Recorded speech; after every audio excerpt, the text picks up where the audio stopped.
On the hero's journey, a party of like-minded adventurers is essential, and not just because they can aid in dragon slaying or carrying chests of treasure.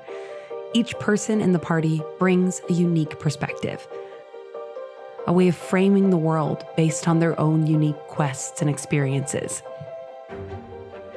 By bringing these disparate ideas together, the party only grows stronger.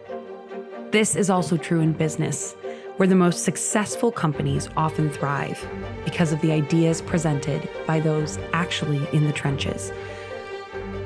They thrive because they give their employees a voice and empower them to use it. And by bringing more disciplines under one roof, the business benefits from in-house expertise, exponentially increasing the potential for growth and allowing that business to move with agility, no matter what obstacles present themselves. This is Zero to Unicorn.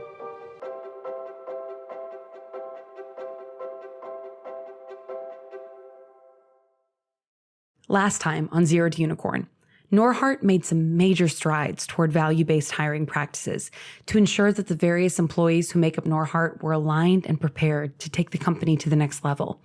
With this ace team behind him, Mike started looking to the construction industry, its various obstacles, including outdated practices and financial hurdles, and set about building the processes that would allow Norhart to flourish, no matter what problems presented themselves, starting with a new way to think about building capital.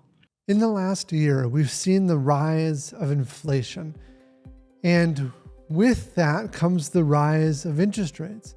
Because of all that going on, the banks have become a little bit more skittish. In the past, if we had a $100 million building, they would typically offer about $75 million in funding. Now, fundamentally, our costs typically were a little less than that, at like $70 million. And that worked out really well. But now recently, because of all of this, those banks have gone from 75 million down to 55 million. And so now we have a financial bridge that we have, a gap that we have to bridge. And we're doing that in a number of ways. The first is to drive down expenses. And there are really two key strategies here. And this is by far the most powerful and also the most challenging thing to do, to drive down expenses. This is how we solve the industry in the long term. And so two key strategies. One is that we are improving our productivity. It's fixing what bugs you. It's making little improvements. It's improving our supply chain. It's things like we want the materials to come from the factory in large containers, but then get broken down into smaller aspects so that the material that you need in your area is arriving at just the right moment. And so there's a lot of areas for improvement there that we want to constantly work to grow even further on. But the second area is our materials. And so we're working to go further down the supply chain. You know, we would typically buy from suppliers here in the United States who would often buy their products from overseas. And so now we've gone purchasing a lot of those products directly from overseas, from places like China and Mexico, and still here in the United States. And that helps drive down costs as well. And when appropriate, we are actually building out the manufacturing capacity to build the appropriate components that we need when it makes sense for that overall supply chain. That's the money out side. Then we have the money in side. For this side, we really have three core tactics that we're working on. The first is the traditional route. This is raising money from traditional investors. These tend to be the accredited investors who are looking to put their money into real estate. This is good. This is okay. This is the normal way of the world. And we'll explore that, and we may engage with that. But we always like to think differently and to try to change the industry. And so one of the things I don't love with that approach is that the vast majority of Americans don't have access to investing in that kind of platform. And so there's other avenues that we can take to actually allow everyone to have access to invest in what we're doing. And that is what we call Norhart Invest. And this is a platform that we're building up that gives people a rate of return, an interest rate that's much higher than they can get really most anywhere else, and certainly from any other bank. And the way I like to think about this is that we are eliminating the bank and we're allowing you as the individual American, as an investor, to get not only the interest you would have earned from the bank, but to also get the bank's profits. And to me, this just feels right to support the world, and aligns with our mission about giving everyone access to these kind of benefits. The last option, not our favorite, but it's definitely an option, is simply to sell buildings. And so just by selling 1 or 2 buildings gives us a lot more runway to continue what we're doing. Now, prior to the change in the financial world, we have been doubling in size every year. And this is what we called accelerated growth. But with accelerated growth comes problems, comes troubles. And with the rise in interest rates and the financial situation, we decided to pause on accelerated growth until we tapped into the investor market to give us a greater access to capital. But this was incredibly good timing for us, because with growth comes problems, and we have problems related to growth that we are working now on solving. One of the issues that you run into is something called Price's Law. This is the intuitive notion that just adding more people to a problem doesn't necessarily mean that that problem gets solved faster. So if we were producing units at a rate of, say, 1 unit a day, if we doubled the number of employees, you might think, oh, now I can get to 2 units a day. Well, the reality is that's not the case. In fact, in some situations, you can go from 1 unit a day down to half a unit a day. You can actually go slower by adding more people. And so it takes time for us to evaluate people, make sure they're the right fit, and also to ramp people up well in their positions. And so we've hired on a ton of new people, and giving us some space here right now to work on those issues, build out our systems, is actually incredibly valuable to us. But not only that, with our accelerated growth, we went into many new areas. We went into precast concrete. We went into steel wall panel production. We went into engineering and architecture, and we're starting now to engineer the way that our buildings are built. We brought in new trades like fire sprinkler and excavation. There were so many changes that have happened in the last year or two that we were starting to trip over ourselves. And so now we're just taking the next few months to improve those things. So once we tap into the wider capital market, that we're ready to move back to accelerated growth. After the break, bringing trades in-house would allow Norhart to move with an agility that other construction companies could only dream of. But it wasn't the only way Norhart was building a machine for accelerated growth. We're focused and driving down the cost of housing. And so there's a lot of techniques that we use to do that. But one of the best parts of having just an amazing team is that somebody sparks an idea. And even if it's insane or crazy, we start to think, what if? An example, this past year, we looked at our precast concrete facility. These are the facility that produces the concrete beams and posts and columns that build up the foundation and the core of many of our buildings. And when we looked at our supply chain, there's only a handful of companies in the Midwest that do this. And their production timelines were really far out. Their costs were quite high. When we needed to get precast concrete done for the building we're currently building in Oakdale right now. This is Dan, Norhart's construction superintendent. We had, I don't know how many cubic yards, about 160,000 square feet of deck, and then all the supporting structure, beams and columns to hold that up. 3 stories worth of precast and everybody was backlogged.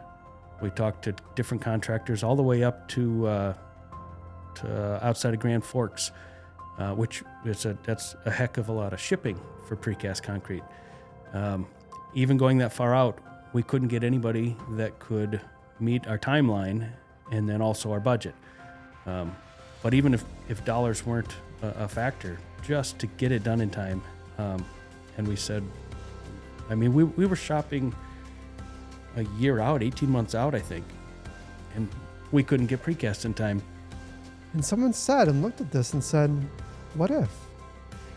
What if we just created our own precast concrete facility? This was insane, but the energy and excitement behind it started to billow up as we all started to think, well, maybe that's possible. None of us know how to do that, but maybe we can solve it. It had been one of those crazy things in the background. I think Mike had thrown that out one time. And we just make our own precast. And I mean, he says those things and they're funny, but they live in your brain, and you do start working away. How are we going to do that? We started digging into it. We brought in consultants. We brought in people that have done this very thing, start a precast division. Those experts told us you can't get this done in time. They said there's not enough runway. You need to find a different route. Let's keep working together and we'll do this eventually, but you can't get it done in time. And we said we don't have another option. We're going to do this thing. We started touring precast concrete facilities. We started having discussions with people that might know people who might have experience in this. We started to explore candidates across the United States that have experience in precast concrete. And we found one of the top people in the country. Only there was a problem. He lived in Florida. And so as we continued the dialogue with him, we started to realize that even though he didn't want to move from Florida to the frigid Minnesota, he was willing to fly. And so we came up with an arrangement where he flew up to work every single week. We found one of our key players, and then we needed to find the equipment and the build up the systems to support that. And we were able to find a company that had done some precast concrete work and was ramping that space down. And we got a great deal on a number of components and these giant cranes and these beds that the precast is formed in. And we started to build up this facility. I think our start date had shifted by a couple of months for other reasons. But precast didn't slow us down. We set it when we needed it and built entirely by our team. We've got 18 people now in New Richmond, Wisconsin, without a building. They're doing this all outside because we haven't built them a building yet. But we're making our own precast concrete, and it's a huge scale operation. And we should not have been able to do it. The experts told us we couldn't do it, and we did it anyways. So even though initially it was just an insane idea, it was just a moonshot of a concept, we kept inching forward just because of our own passion and excitement about what could be.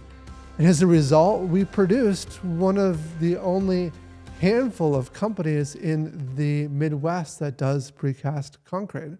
It was clear to Mike that maintaining the status quo for the construction industry was no path forward for a company determined to achieve real societal outcomes. But being an industry disruptor is not without certain risks. If you want to become a unicorn, if you want to be on that journey to change the world, you can't just accept the status quo. You've got to find new ways to change the way we look at the world. And so having that mentality, that what if, what can be done is an essential ingredient to making that happen. There's a lot of variables that go into how many apartment buildings we can build. We're learning the more variables we can control, the easier it is. This is Tim, Norhart's Chief Financial Officer. To get costs down, we need to bring more trades in-house, buy more equipment, a number of things that's, to, let's say, lower the cost of cabinets. We're looking at building a cabinet manufacturing shop. Well, that's not cheap. So why it becomes scary is like every time we have capital, we want to deploy it. So we want to go spend our money in a way that allows us to ultimately reduce costs. Now, it sounds a little kind of back and forth, right, or contradictory of, well, we're going to spend more to save more. And the savings really come with critical mass. So that means probably not saving a lot of money if we're only building 300 cabinets a year. If we're building 20,000 cabinets a year, we're saving money. So spending that money today, kind of taking those bets on these are the areas where we can reduce costs that we also might not see today either. So precast, for example, is a new venture for us. This is our first project doing it. I don't think we're going to save any money doing precast ourselves. However, when we iron out all of the wrinkles of doing a new project ourselves, I think we'll save money on it. We've noticed it in all of our trades we've bought in house, whether it's capital intensive, requiring a bunch of equipment to get into like precast, or plumbing didn't require a bunch of money to do. It just required the right people. And we saw it was more expensive at first, if not a break even more expensive, but now over time, significantly cheaper. I think we'll get there with the precast too, but it's just, we had to spend some money to get there. And I don't see that mentality ever changing. I think we're always going to be looking at the next thing in order to ultimately get the cost of housing down. So what are we spending? How are we deploying our capital today to, in 10 years, be at that point where we can build for 50 cents on the dollar? And that's where, I think it can be a little risky, because what if we can't build at the speed we need to?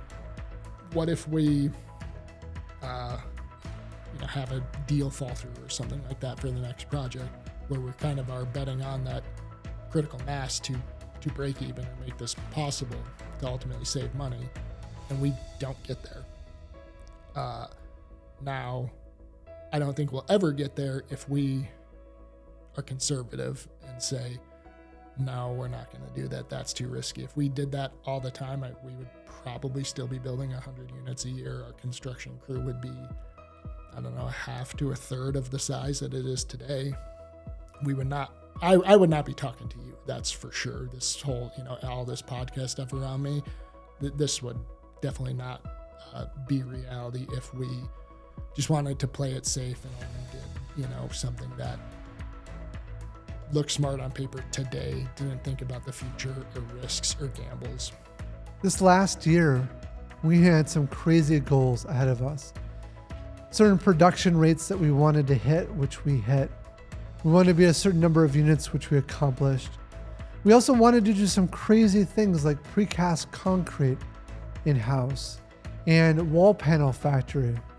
And those were crazy things a year ago. They were just a dream. They were a far-off fantasy that felt very improbable. But today, we have accomplished those items. And it's so exciting because it was this team that made that a reality. This push for taking risks on big ideas set Norhart apart from its competitors in several ways, starting with the industry standard approach to construction. Yeah, so a typical construction company that would build buildings. This is Rudy, Norhart's plumbing department project manager. They would get a contract to build them, or they would buy land to build them. And then they would have under 10 employees that are actually running it. And all of those employees are in charge of managing that project and employing other companies to actually do the physical work.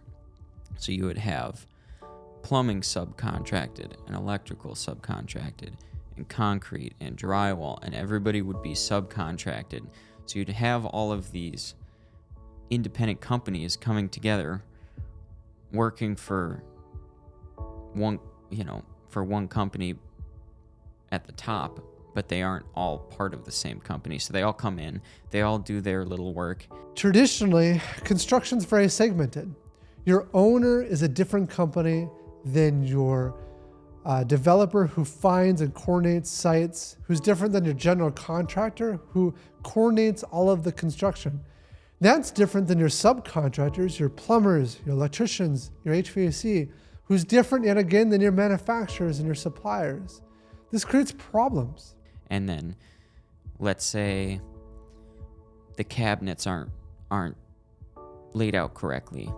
Then the plumber would say, oh, well, it's going to be an extra 30 grand or whatever it is. Yeah, I'm just throwing a number out there, for me to be able to make the adjustments in order to make these, faucets and drains line up with these cabinets. So there's just a lot more conflict.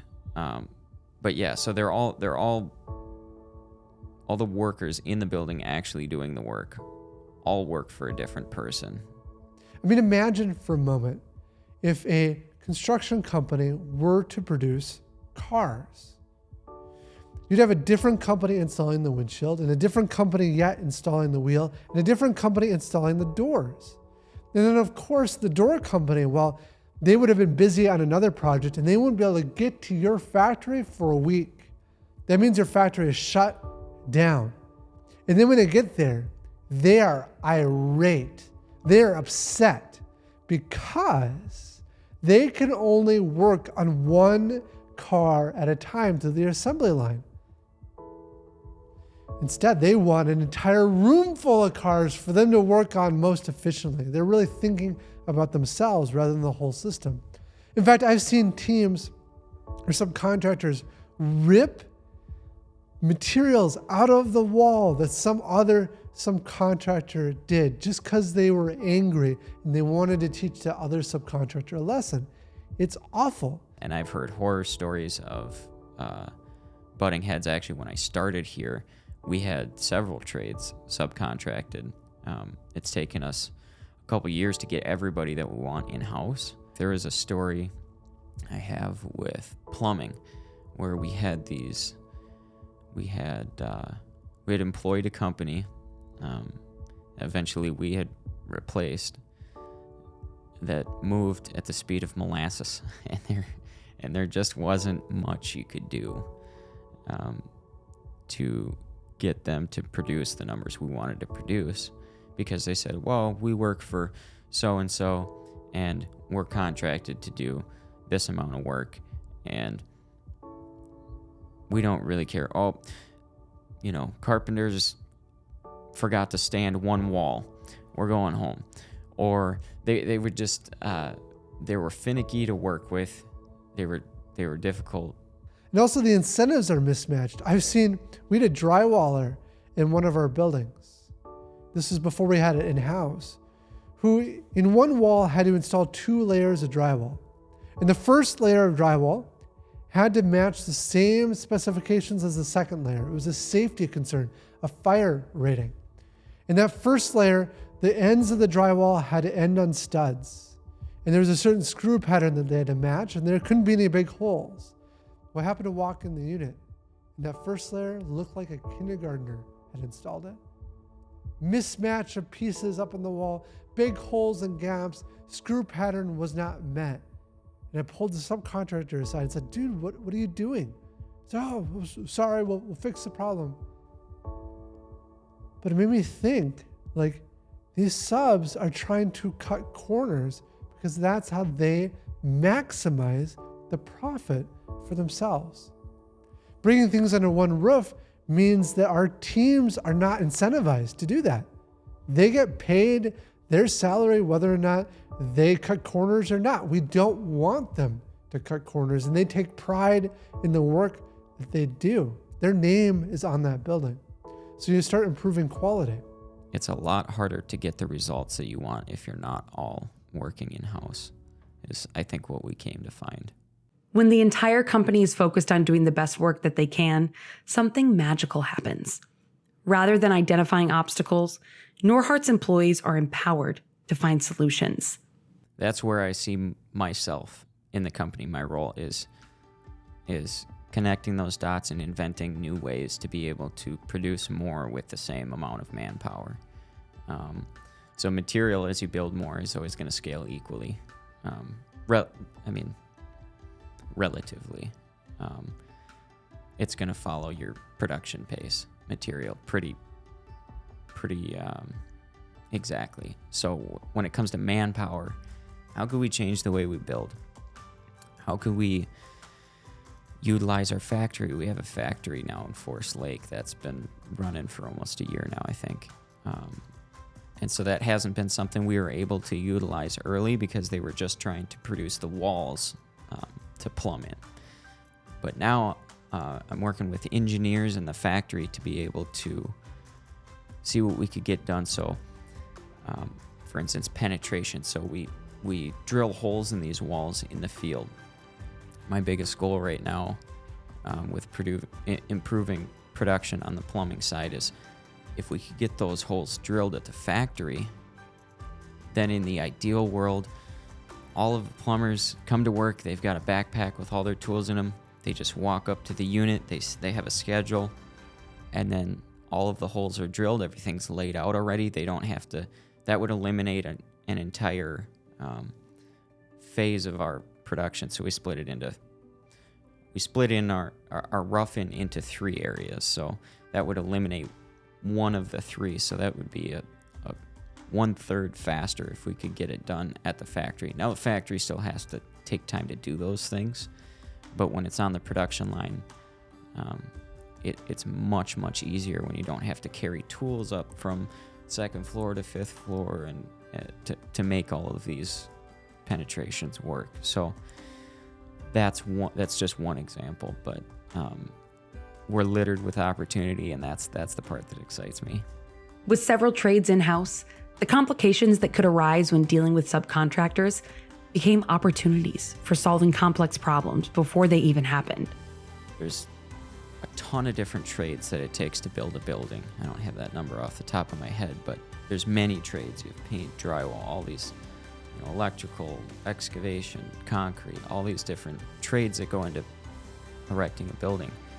Bringing that in-house, that wasn't my doing, but that's something Mike has done that has enabled me to coordinate better with other trades, so I can figure out where is HVAC's exhaust going to go. Okay, how can I lay mine out so that we never have a conflict? So we've done a lot of that already. HVAC has their exhaust runs for like their bathroom fans. They have those being put in at the factory. So we can go in there and we can look in the unit, and things are already run, and they're already considered between me and the PM of HVAC and engineers as well. So it's kind of a team effort to be able to say, where can we put this exhaust run and not interfere with future plumbing or electrical. There's a lot of value to having somebody who knows how it's actually run to coordinate with engineers. There's a tub wall that you mount the valve for the tub in, and you mount the shower head for the tub in this wall that goes right behind it. And if we could standardize that wall and put that wall behind every single tub in the whole building, we would never have to redesign it. We would never have to lay it out. We'd never have to look at prints and translate measurements from the print to the wall and then drill it. These are all steps we could save by coordinating with an engineer and somebody who's been in the trade for a while, knowing how things are actually run. We want to be so much better than where the industry is at, not so we can dominate or hurt other players. That's not where our heart is at. Instead, we want to do it so that we can help improve society. So we would love for other players that have the heart, the energy, the drive, that want to also change this industry. This industry is massive. We want to work together to solve the problem, to drive down the cost of housing for all.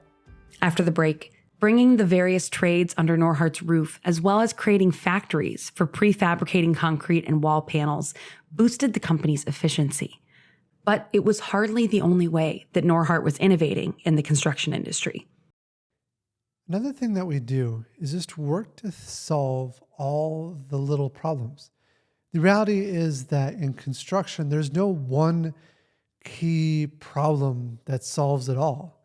Rather, it's 10,000 little issues. And so it's all about building the kind of culture that thinks about continuous improvement.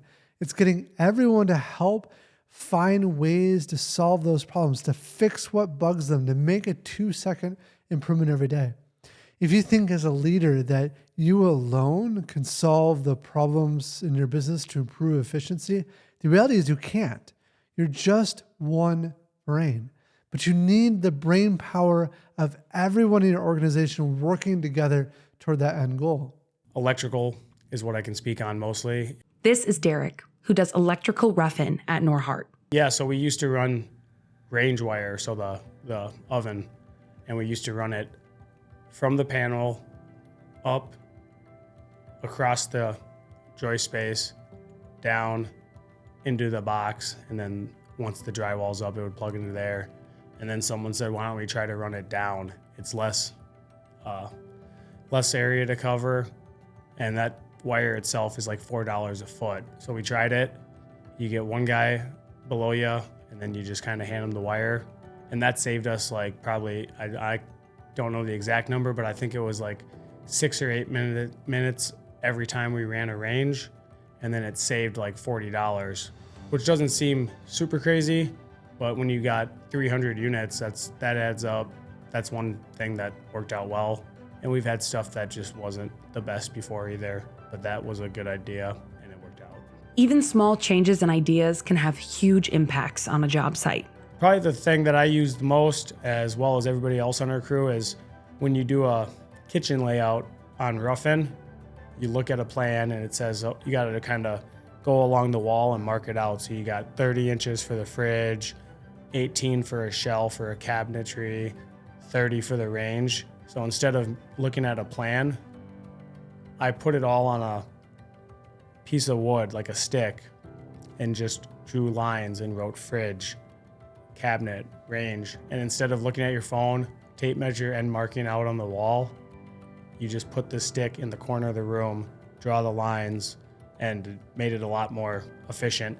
And granted, that only works if you have the same exact unit, but at the building we did that on, we had like, on the second part of the building, it was 80 of 100 units were the same, just oriented in a different way. As Norhart's approach to construction changed from wood to steel, Norhart trained its employees on how to approach this new medium and allowed them to speak up with ideas and suggestions about how to do the job even better. Biggest thing is, originally it was Romex or non-metallic sheath cable, which is what it is in most houses. It pulls a lot better through studs, and now we switched to like a corrugated MC cable, so it's metal sheathing.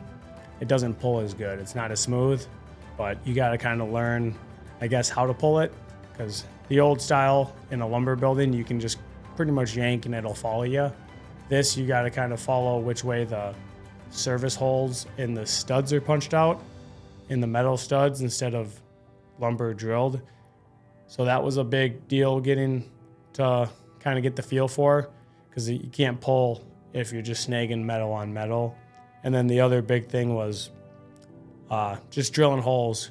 Drilling through metal versus lumber is a whole different ball game.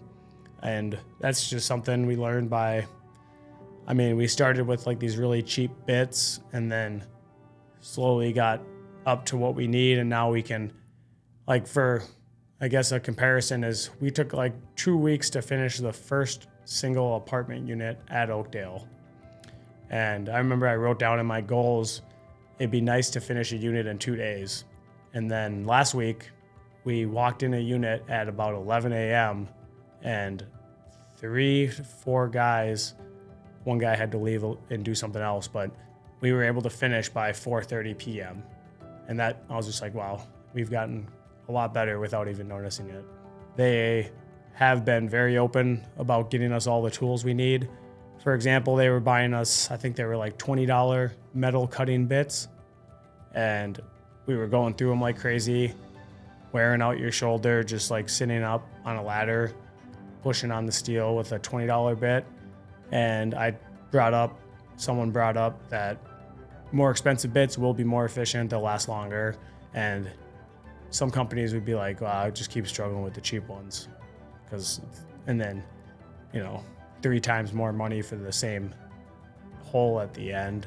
But no, they bought us the nice bits and stuff like that. They've been fully supportive of the tools we need to improve and get down to 5 hours in a unit instead of 2 weeks. Bringing trades in-house, building prefabrication factories, taking on the job experience and turning it into new processes. All of these factors helped build the machine that would allow Norhart to move faster and farther. By doing this system, we're now producing an apartment unit every 5 hours, which is incredible. And I think we can get that down substantially lower yet again. And not many companies, or if any, if at all, are actually thinking about the work in this way and driving down that production to producing units that frequently. And there's some real power behind it. The next thing we can do once we have that system in place is thinking about the supply chain and delivering the materials that people need to that unit the moment and the minute that they need it. And so building on a whole supply infrastructure is a pretty big challenge, but it's another important point to improving that productivity. On many job sites, a particular set of materials could be moved 3 or 4 or 5 times and the process be damaged.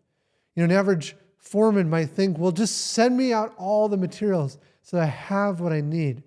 And that's a valid thought process. It's certainly better than not having any materials at all when you need them. But by doing that, you're still not as efficient as you otherwise could be. To help Norhart grow even more, the company established a new department. Here's Angela, Norhart's materials manager, with more. Hi, yes. So my name is Angela Schoettler. I work with Norhart Construction, and my current title is materials manager of the entire site. So this is a new position. I'm the first one. They've created it just in March here, and thought I'd be a great candidate for this position. So I said I would gladly take it on. So Norhart, we do engagement surveys with our employees. I believe it's either once or twice a year. And the biggest feedback that we got as a company from all of the employees is that from last year, 2022, that material management, getting their materials into the building or issues with their materials was the biggest headache that all the trades were having. That they were having a hard time tracking their material, or they didn't have it in time, or it was wasting production time to get the stuff into the building or unload trucks. So when they weren't hitting their numbers, they were saying that that was the main reason why they weren't able to hit their numbers. So I believe as a company, we realized that there's something that we need to do and that we need to actually put some attention into this spot. And I think this was our first step in trying to manage our materials by just making our own crew.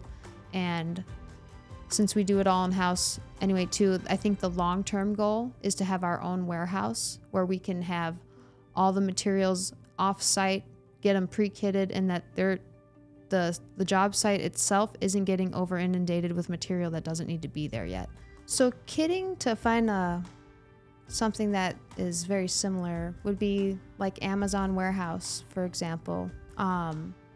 If you were going to order everything you would need to complete installation in your bathroom, you would make a shopping list and we would deliver exactly what you need, nothing more, nothing less for that unit. So essentially building a shopping cart for trades so that they don't have to go through the bulk quantity of items that they have. So essentially taking big bulk orders, breaking them down into a digestible installation kit for those trades and getting that into those areas for them. I used to be the finish carpenter lead, and I started kind of doing kitting of the materials in my trade last year, and I think we decided that this would be great to kind of spread out for the entire trades and see what we can do to get more efficient. So what this is attempting to become is its own little warehouse for Norhart, so that we have our own main hub, we have our own materials crew, we receive the trucks, we divvy them out and kit them for each trade and deliver them into the building so that these trades can focus on production. Just trying to streamline everything, how we can get it in there quickly and get those trades going. I think how other construction companies work is that they probably don't have a kitting department, so that their trades are handling all that, and it's not necessarily the best way and the efficient way to spend a company's money. Like, for example, you're paying top dollar at an electrical journeyman to break down materials. So right there, other construction companies could be wasting money and valuable workers doing things that could be delegated to, other people, so that they can be working on what journeyman quality type production would be. So I think that's what we're going to be doing by, redefining the industry as far as finding like what retail does, as far as the salesman's not the one stocking the shelves. The salesman's working on the sales, and the warehouse workers are stocking those shelves. So for example, I'll just take one trade, finished carpentry. When I used to work on that trade, we had every day we were spending 3 hours and having 3 to 4 men on the team just delivering the material. So that would cut the trade down in half as far as who's working on actually getting stuff done. The way that it is now, for example, we delivered finished carpentry material today, and the finished carpenters weren't a part of that. And my crew, the 3 guys that I have, delivered that material. So that saved them 3 hours of production time instead of them moving their own material into the building. Well, my goal and my team's goal, so currently right now I have 2 guys on my team. I want to develop that crew into at least 6 to 8 people and develop 3 different categories for materials management.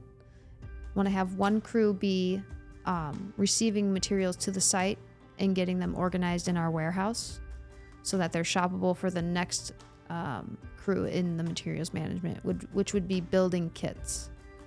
So then there would be kits getting pre-assembled, and in my vision, if we have our own warehouse, we don't have to wait until production time to kit. We could even pre-kit. In my philosophy would be having a whole building kitted 6 months out, and that the kitting is handled before we even start production is my goal. And then the third crew would be essentially turning this Norhart warehouse into a distribution center that has all of everything you need already ready for those trades. Deliver that to the site and into the building. So that's my long-term goal here, to streamline the kitting process, helping trades understand what kit lists would look like and helping them get it into a very readable, very translatable to people in the warehouse, so that you don't need to be a master plumber or a master electrician to understand what they're going to need in that unit, making it very, very user-friendly for the warehouse team. Because currently they're all construction workers. What looks like common sense to them won't be common sense to the standard warehouse worker. So finding a language that works between the trades and what this warehouse team's going to be, finding that language that works for each other, and then ultimately having a Norhart warehouse so that we have multiple sites going on at once, and we can have trucks going out to the sites and keeping production going. Ultimately, that is my goal. I won't lie to you, I had felt overwhelmed when I first took this on because it was very new. It was new to the company too. And I really want to be successful, not just for myself, but I want to see this company succeed too. So I just got to remind myself and look back and see where I've came from. And just in these 3 months alone, I feel like I've made tremendous strides. Kitting has already started. I've officially probably gotten through 80% of the trades, have lists already made, and if not, already being executed and delivered. So a lot of these goals are already being hit. So I'm just going to keep challenging myself to not get complacent and find the next more efficient way to get things done.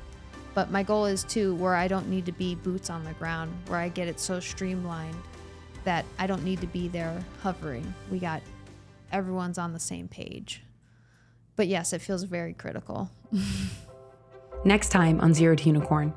With several trades officially brought in-house, Mike Kaeding and the Norhart team are rocketing toward unicorn status.